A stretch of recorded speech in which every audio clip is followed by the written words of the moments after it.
हमारा स्कूल ये एक ऐसा कैद खाना था जहाँ के नियम कायदे कानून कुछ अलग होते थे।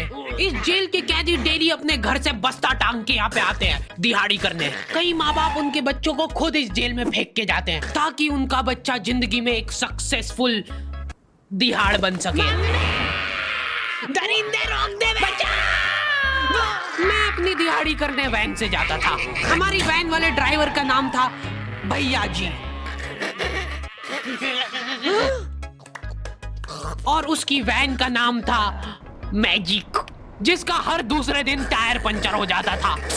बच्चे लोग स्कूल जाके पढ़ना सीखे ना सीखे टायर पंचर बनाना जरूर सीख जाते थे। लेकिन भैया जी से मेरा अलग अटैचमेंट था।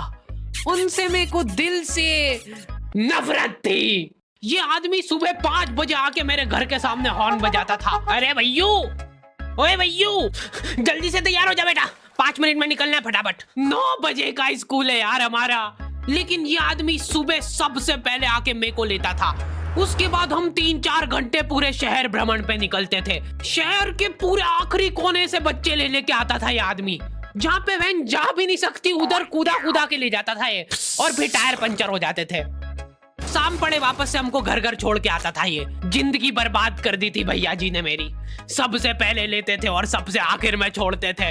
लेकिन मैं फिर भी उसी वैन में जाता था क्योंकि चमेली भी हमारी वैन में आती थी। और बात यह है कि वो मेरे पास ही बैठती थी, मतलब मजबूरन। उसके पास और कोई ऑप्शन ही नहीं बचता था और मैं बचाता भी नहीं था। मैं घर पे जाते थे जो 2-3 घंटे मेरे को सोने के लिए मिलते थे उसमें सोता नहीं था और मैं प्लानिंग करता था कि कैसे चमेली सिर्फ मेरे पास बैठे। चमेली सबसे आखिर में आती थी और मैं सबसे पहले सुनसान वैन में चढ़ के बस्ता अपने पास में रख के और फसर के सो जाता था।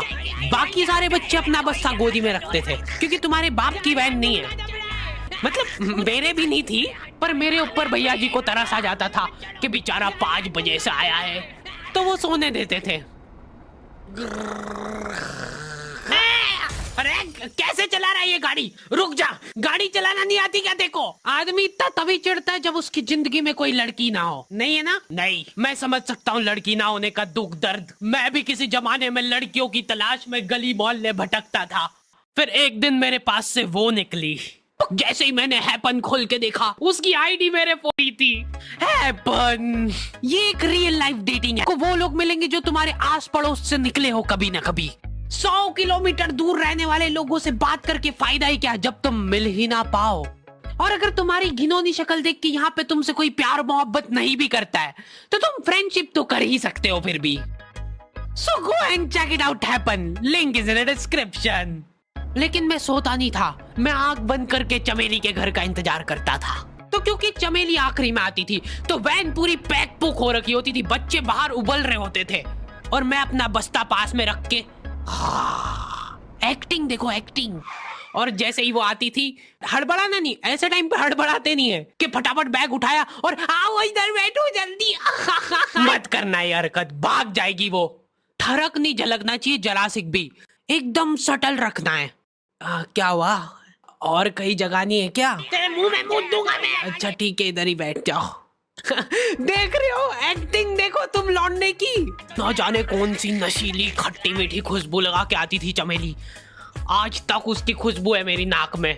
मैं वो खुशबू का पूरा मजा ले ही रहा होता हूँ, इतने में एकदम भभका बास आती है जनेका से। जैसे ही मैं बाहर जागता हूँ मरा हुआ कुत्ता पड़ा है वहां पे। एक काली कार सूख करके निकली और मेरे बच्चे को मार दिया। कैसे करके निकली? शूक। ऐसे नहीं निकली थी, मैं यहीं पे खड़ा था, वो कार आई थी और जैसे ही वो बच्चा नीचे आया तब वो खड़ा, वो बच्चा चिल्लाया और फिर कार शूक करके भाग गई। उधर कुछ बच्चे ऑटो रिक्शा से भी आते थे स्कूल। ऐसा लगता था कि पूरे स्कूल के बच्चे इस एक ऑटो रिक्शा में ठूस ठूस के ले जाता है वो। ये ऑटो वाले और भैया जी दोस्त थे और अब ये बीच सड़क पे रेसिंग लगवा रहे। इनकी गाड़ियां उबला रही है बच्चों से, फिर भी नहीं मान रहे ये लोग। स्कूल जाके वो पीछे मुलट के देख रहा है तो एक बच्चा नहीं बचा उसके ऑटो रिक्शा में। हमारे भैया जी बेचारे पीछे से उनके गिरे हुए बच्चों को उठा उठा के ला रहे थे। ये सब हरकतें करके हम लोग जैसे तैसे कैद खाना पहुंच जाते हैं। सुबह 5 बजे से निकलने के बावजूद हम लोग लेट पहुंच रहे हैं। वहां पे पहुंच के हमने देखा कि 4 लौंडे मरे हुए पड़े हैं। जिनको डॉन ने मारा है। डॉन हमारे स्कूल की इंचार्ज थी। डॉन का कद छोटा था और पेट मोटा था, और आश्चर्य की बात यह है कि समय के साथ उसकी हाइट कम हो रही थी। मतलब बड़े नहीं बड़े वो चलता है एक बार को, पर इसकी कम हो रही थी। डॉन बहुत स्ट्रगल करके कार से स्कूल आती थी खड़े होके, क्योंकि बैठ जाए तो उसको सामने की सड़क नहीं दिखती थी। वो अलग बात है, खड़े होके भी पूरा नहीं दिखता था। हर रोज 2-4 कुत्ते कुचलते हुए आती थी वो। फिर मेरे को समझ आया कि रास्ते में जो कुत्ते दिखे थे वो डॉन इस कैद खाने में छत पे बैठी रहती थी स्नाइपर लेके। कोई भी कैदी कुछ गलत गतिविधि करता हुआ दिखता था तो वहीं पे, मैडम इनकी लाश का क्या करना है? अरे ये तो आपको पता ही है। कहाँ रह गए थे यार झमू दीदी? फटाफट ये खून वून साफ करो। झमू दीदी बुलेट से स्कूल आते थे और ये अफवाह फैली हुई थी पूरे स्कूल में कि उनके घर पे मर्सिडीज भी है। लेकिन झमू दीदी हम्बल रहना पसंद करते हैं। ऐसा कहा जाता था कि ये स्कूल ऑन पेपर झमू दीदी के नाम पे ही है, पर वो हम्बल रहने के लिए यहाँ पे झाड़ू पोछा लगाती है। वैसे मैडम इन्होंने करा क्या था? गैर कानूनी पेन फाइट का सट्टा खेलते थे ये लोग क्लास में। उससे मेरे को प्रॉब्लम नहीं है, मेरे को क्यों नहीं? हाँ, हमारी क्लास में पेन फाइट का सट्टा चलता था। हमारे इधर जो लौंडा पेन फाइट में जीतता था, सामने वाले का पेन उसका हो जाता था। कुछ बच्चे अपना सब कुछ दांव पे लगा देते थे और कर्जे में डूब जाते थे। फिर भी वो लोग हार नहीं मानते थे और अपने दोस्त से पेन उधार लेके खेलते थे और वापस हार जाते थे। तो अब क्लास में कुछ बच्चों के पास पोटला भर के पेन पड़ा है और कुछ बच्चों के पास पेन ही नहीं है। पेन इस कैद खाने की करेंसी थी। जिसके पास जितने महंगे पेन वो उतना रईस। यहाँ पे ब्लैक में पेन इधर उधर होते थे। नॉर्मल लोगों के पास होते थे 5 रुपए वाले जीफी जेल, जो कि तुम एक पन्ने पे लिखोगे तो पीछे 10 पन्ने तक छप जाएगा। और उनसे भी गए बीते लोग होते थे जो 3 रुपए वाला यूज एंड थ्रो लेके आते थे और उससे भी उनकी अच्छी राइटिंग आ जाती थी। बहुत चिढ़ मचती थी यार मैं कौन से। और कुछ चुनिंदा रईस लोग होते थे जिनके पास होता था ट्राईमैक्स।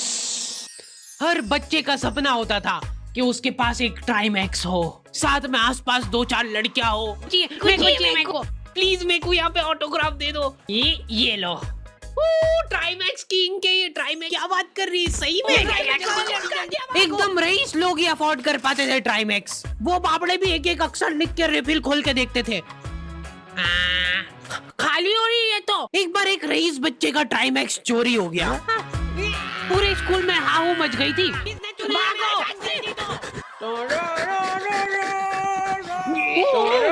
देखो, उस दिन हमको पता चला कि वो आदमी दौड़ भी सकता है। हमारे स्कूल में कुछ भी कांड हो रहा है, ये आदमी सबसे पहले दौड़ के आएगा। पूरा बैग खोल चोर, और बच्चों के बैग चेक करेगा। स्कूल वालों को भी इसकी सैलरी देते वक्त सबसे ज्यादा आखरती है। सैलरी किस चीज की? इस आदमी की शक्ल देख के ऐसा लगता था कि ये स्पोर्ट्स की आड़ में वैन वालों के साथ मिलके बच्चों की स्मगलिंग करता है। इस महान आदमी का नाम था भूषण। इसने अपनी जांग पे टैटू करा रखा था, भू अलग जांग पे, सड़ अलग जांग पे। सर कल से खो खो खेलने के लिए कितनी बजे आना है? वो तो बैग चेक करा पहले तू। इन्होंने पूरे कैद खाने के कैदियों को लाइन से खड़ा कर दिया है। पेन हमारी क्लास के बच्चे का गुमा है और पूरे स्कूल में ढूंढ रहे हैं लोग। आखिरी में पता चलता है कि वो बच्चा घर पे भूल के आ गया था उसका पेन। सॉरी बेटा, एक फेट में मुंह देगा।